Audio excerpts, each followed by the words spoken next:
नमस्कार दोस्तों स्वागत है एक बार फिर से नए वीडियो में आप सभी का। दोस्तों आज हम लोग सीखेंगे बहुपद का भाग। दोस्तों बहुपद का भाग कैसे दिया जाता है आज हम अच्छे से सीख जाएंगे। तो ऐसे बच्चे जरूर देखें इस वीडियो को जिनको बहुपद का भाग देना नहीं आता है। ऐसे बच्चे आज अच्छे से सीख जाएंगे कि बहुपद का भाग कैसे देते हैं, क्योंकि यहाँ पर हम आपको सबसे आसान तरीका बताने वाले हैं। दोस्तों यहाँ पर लिखा हुआ है x² + 5x + 6 भागे x + 3, यानी हमें x² + 5x + 6 को भाग देना है x + 3 से। और उसके बाद जो अगला सवाल है x³ - 3x² - x + 10 को भाग देना है x - 5 से। तो चलिए दोस्तों हल करते हैं। x² + 5x + 6 को भाग देना है x + 3 से। दोस्तों ये जो अंदर पार्ट होता है, यानी ये जो इस तरह से ये बना हुआ है, इसके अंदर का जो ये भाग है पूरा, इसको हम कहते हैं भाज्य। यहाँ पर भाज्य है x² + 5x + 6, और यहाँ पर जो ये बाहर लिखा हुआ है ये वाला पार्ट, इसको हम कहते हैं भाजक। तो अंदर वाला जो पार्ट होता है उसको भाज्य कहते हैं, और बाहर वाला जो पार्ट होता है उसको हम कहते हैं भाजक। तो यहाँ पर दोस्तों ये भाज्य का पहला पद है, ये पहला पद, ये दूसरा और ये तीसरा। तो हमें पहले पद पर ध्यान देना है। भाज्य का पहला पद यहाँ पर कितना है x², और ये भाजक का पहला पद है x, ये दूसरा पद है। तो भाजक में भी हमें पहले पद पर ही ध्यान देना है। तो यहाँ पर ये भाज्य का पहला पद और यहाँ पर ये भाजक का पहला पद। तो यहाँ तरीका लिख लेते हैं। ये जो तरीका है ये बहुत ही आसान तरीका है। कितना भी बड़ा बहुपद का भाग हो आप आसानी से दे सकते हैं। तो हमें यहाँ पर लिख लेना है भाज्य का पहला पद, और बटे में लिखना है भाजक का पहला पद। नीचे लिखना है बटे में भाजक का पहला पद। दोस्तों यही वो तरीका है जिसके माध्यम से आप किसी भी बहुपद के भाग को आसानी से भाग दे पाएंगे। तो लिखा हुआ है यहाँ पर भाज्य का पहला पद और बटे में भाजक का पहला पद। तो चलिए दोस्तों अब शुरू करते हैं, क्योंकि तरीका आपने जान लिया। तो यहाँ पर दोस्तों यहाँ पर भाज्य का पहला पद कितना है x²। तो ऊपर लिखना है x², फिर बटे का निशान, नीचे लिखना है भाजक का पहला पद। भाजक का पहला पद है x, यहाँ लिख लेंगे नीचे x। अब इसको हल करेंगे तो x से एक x कट जाएगा, कितना बचेगा x। दोस्तों यहाँ पर जो लिखा जाता है उसे हम भागफल कहते हैं, और नीचे जो कुछ भी बचेगा अभी उसे हम शेषफल कहते हैं। तो भागफल में यहाँ पर कितना बचा x, यहाँ पर लिख देंगे या फिर यहाँ लिख देंगे। चलिए यहाँ लिख देते हैं, क्योंकि यहाँ पर थोड़ा नज़दीक है, इधर हमें गुणा भी करना है। तो यहाँ x बचा, भागफल में हमने लिख दिया है x। अब x का गुणा हमें x के साथ और 3 के साथ, मतलब x का गुणा दोनों पदों के साथ हमें करना है। तो x का गुणा x के साथ होगा तो x² हो जाएगा। उसके बाद प्लस लगा लेंगे। उसके बाद दोस्तों x का गुणा 3 के साथ होगा तो गिनती वाली संख्या को पहले लिखा जाता है और ABCD वाली संख्याओं को बाद में लिखा जाता है। तो 3 को पहले लिखेंगे, x को बाद में, यानी 3x लिखेंगे, 3x। चलिए अब भाग में घटाया जाता है तो यहाँ घटा लेते हैं। साथियों घटाने पर चिन्ह बदल जाते हैं, आप सभी लोग जानते हैं। जब भी घटाया जाता है तो चिन्ह बदल दिया जाता है। तो यहाँ पर 3x के आगे प्लस है तो नीचे यहाँ माइनस लगा देंगे, x² के आगे प्लस है तो यहाँ नीचे माइनस। दोस्तों अब यहाँ पर नीचे वाली दोनों संख्याएं अब बदल गई, पहले दोनों प्लस की थी अब माइनस की हो गई। 3x पहले प्लस का था अब हो गया 3x माइनस का, x² पहले प्लस का था अब हो गया माइनस का। चलिए अब घटा लेते हैं। तो x² यहाँ पर प्लस का है क्योंकि इसके आगे यहाँ माइनस नहीं है, इसका मतलब प्लस है। एक्स स्क्वायर प्लस का है, एक्स स्क्वायर अब माइनस का हो गया, प्लस का और माइनस का कट जाता है, तो ये वाला पार्ट कट जाएगा। 5x प्लस का है, 3x माइनस का हो गया, 5x में घटाएंगे 3x, कितना बचेगा? 2x बचेगा प्लस का, क्योंकि प्लस वाली संख्या बड़ी है। तो 5x में घटाएंगे 3x, 2x बचेगा। एक संख्या और हमें उतारनी है, क्योंकि यहाँ पर भाजक में दो संख्याएं हैं। एक संख्या यहाँ लिखेंगे, यहाँ से लिख लेंगे यहाँ पर प्लस का 6, प्लस का 6 यहाँ पर हमने लिख लिया। चलिए अब ये तरीका लिखा हुआ है, इसी पर काम करते हैं। ऊपर हमें लिखना है भाज्य का पहला पद, तो ये भाज्य का पहला पद अब ये हो गया, भाज्य का पहला पद अब ये 2x है, तो भाज्य का पहला पद है 2x।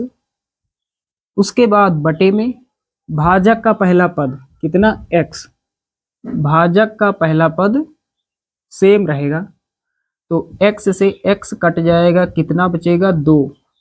2 बचेगा। तो यहाँ पर दोस्तों 2x जो है वो प्लस का है, तो पहले यहाँ चिन्ह लगा लेते हैं प्लस का। 2x प्लस का है तो प्लस चिन्ह यहाँ लगा लेते हैं, और यहाँ पर कितना प्राप्त हुआ? 2, तो यहाँ लिख देंगे 2, भागफल में हमने लिख दिया 2। अब 2 का गुणा दोनों पदों के साथ कर देते हैं, 2 का गुणा x से होगा, 2x हो जाएगा। उसके बाद प्लस प्लस, प्लस का गुणा प्लस से होता है तो प्लस चिन्ह ही होता है। 2 का गुणा 3 से होगा, 2 तिहाई 6, यहाँ पर हो जाएगा 6, तो इसको हटा लेते हैं, ये आप समझ गए होंगे। चलिए दोस्तों अब घटा लेते हैं, घटाने पर चिन्ह बदल देते हैं। 6 के आगे है प्लस तो माइनस लगा देना है, 2x के आगे है प्लस तो माइनस लगा देना है। अब 2x यहाँ पर जो है ये माइनस का हो गया, और ये 6 जो प्लस का पहले था ये भी माइनस का हो गया, तो प्लस का 6 माइनस का 6 कट जाएगा, 2x प्लस का 2x माइनस का ये भी कट जाएगा, शेष फल प्राप्त होगा 0, शेष फल हमें 0 प्राप्त होगा। तो यहाँ पर दोस्तों ये सवाल हमने हल कर लिया। तो साथियों हमारा आंसर आ चुका है। X square plus 5x plus 6 को जब x प्लस 3 से भाग दोगे तो आंसर कितना आएगा? x plus 2। ये भागफल में जो है यही आंसर है, और ये आपको समझ में आ गया होगा। चलिए दोस्तों अब सवाल नंबर दूसरा, इसको हल करते हैं बिल्कुल उसी तरीके से जैसे हमने इस सवाल को हल किया। तो सवाल नंबर दूसरा यहाँ पर हमने लिख लिया है, x cube minus 3x square minus x plus 10 को हमें भाग देना है x माइनस 5 से। दोस्तों पहले सवाल में हमने आपको तरीका बताया है, चलिए उसी पर काम करते हैं। ऊपर लिखना है हमें भाज्य का पहला पद, ये भाज्य का पहला पद है एक्स क्यूब, और बटे में लिखना है भाजक का पहला पद x। हल कर लेंगे, x से x एक कट जाएगा, x स्क्वायर बचेगा, x क्यूब है और नीचे x है तो एक x कट जाएगा, कितना बचेगा? x square. हमें भागफल में लिख देना है x स्क्वायर। चलिए यहाँ लिख लेते हैं इधर। दोस्तों जब x स्क्वायर का गुणा x से होगा तो x क्यूब हो जाएगा, क्योंकि गुणा में घातों को जोड़ दिया जाता है। उसके बाद x स्क्वायर का गुणा 5 के साथ होगा, लेकिन यहाँ पर माइनस है और एक्स स्क्वायर के आगे प्लस है, तो पहले चिन्हों का गुणा होता है, तो यहाँ पर प्लस है इसके आगे और 5 के आगे है माइनस, तो प्लस का और माइनस का जब गुणा होता है तो माइनस हो जाता है। 5 का गुणा एक्स स्क्वायर से होगा तो 5x स्क्वायर हो जाएगा। अब घटा देते हैं, घटाने पर चिन्ह बदल जाते हैं। 5x स्क्वायर ये है माइनस का, लेकिन ये हो जाएगा अब प्लस का, क्योंकि चिन्ह को हमें बदल देना है। एक्स क्यूब यहाँ पर प्लस का है, ये हो जाएगा माइनस का। चलिए अब हल कर लेते हैं। एक्स क्यूब प्लस का है, एक्स क्यूब माइनस का हो गया, तो भैया प्लस माइनस का सेम चीज काट देते हैं, आप सभी लोग जानते हैं। अब उसके बाद 3x स्क्वायर माइनस का है, प्लस का है 5x स्क्वायर। प्लस वाली संख्या बड़ी है तो जो भी बचेगा प्लस का ही बचेगा। अब क्या करेंगे? बड़ी संख्या में छोटी को घटा लेंगे। 5x² में घटा देंगे 3x², कितना मिलेगा 2x², वो भी प्लस का। एक संख्या और उतारेंगे माइनस का x, 2x² प्लस का है तो पहले चिन्ह यहाँ लगा लेते हैं प्लस का। इसके बाद दोस्तों अब आ जाते हैं नियम पर। नियम क्या है? भाज्य का पहला पद 2x², ये है पहला पद भाज्य का, और बटे में भाजक का पहला पद x। यहाँ हल कर लेते हैं। यहाँ पर x² है तो 1x कट जाएगा, कितना बचेगा 2x। यहाँ पर लिखेंगे भागफल में 2x।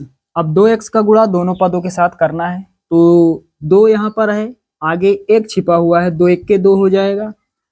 x का गुणा जब x से होगा तो x² हो जाएगा। उसके बाद यहाँ प्लस है, यहाँ माइनस है, तो प्लस और माइनस माइनस होता है, आप सभी लोग जानते हैं, प्लस और माइनस हो जाता है माइनस। उसके बाद 2x का गुणा 5 के साथ होगा तो 5 दूना 10 हो जाएगा, और यहाँ पर x है तो इसके बगल में लिख लेंगे x। तो 2x का गुणा 5 से होगा तो 10x हो जाएगा। अब घटा देते हैं, घटाने पर चिन्ह बदल देना है। इसके आगे है माइनस तो प्लस हो जाएगा, इसके आगे है प्लस तो माइनस। ये प्लस का और ये माइनस का कट जाएगा। माइनस का x है, प्लस का 10x, तो प्लस वाली संख्या बड़ी है तो प्लस का ही बचेगा। 10x में घटाएंगे 1x, एक यहाँ छिपा हुआ है, आगे लिखा नहीं जाता है एक, तो 10x में 1x जाएगा, 9x बचेगा। एक संख्या और उतारेंगे प्लस का 10। अब दोस्तों यहाँ पर चिन्ह हमें लगा लेना है। 9x जो है वो प्लस का है तो यहाँ प्लस लगा देना है। अब तरीका जो है इसी पर काम करते हैं। यहाँ पर ये भाज्य का पहला पद है और बटे में भाजक का पहला पद x। x से x कट जाएगा, कितना बचेगा 9, तो भागफल में हमें लिख देना है 9। यहाँ पर कितना लिखेंगे 9। अब दोस्तों 9 का गुणा दोनों पदों के साथ कर देते हैं। 9 का गुणा x से होगा तो 9x हो जाएगा। प्लस और माइनस, प्लस माइनस माइनस होता है। 9 का गुणा 5 से होगा तो 9 पचे 45। अब देते हैं घटा, तो यहाँ पर माइनस है तो प्लस हो जाएगा, इसके आगे है प्लस तो माइनस, ये कट जाएगा प्लस माइनस का। प्लस का 45 प्लस का 10, एक समान चिन्हों वाली संख्याएं जुड़ जाती हैं और चिन्ह वही रहता है, तो यहाँ पर दोनों संख्याओं को जोड़ देंगे। तो 45 में जोड़ेंगे 10, कितना हो जाएगा 55 हो जाएगा, और ये हमारा शेष फल हो जाएगा। तो साथियों हमारा आंसर आ चुका है, हमने सवाल को हल कर लिया है। दोस्तों उम्मीद करता हूं कि ये जो तरीका हमने आपको बताया है ये आपको अच्छे से समझ में आ गया होगा। चलिए दोस्तों मिलते हैं अगले वीडियो में, तब तक के लिए जय हिंद।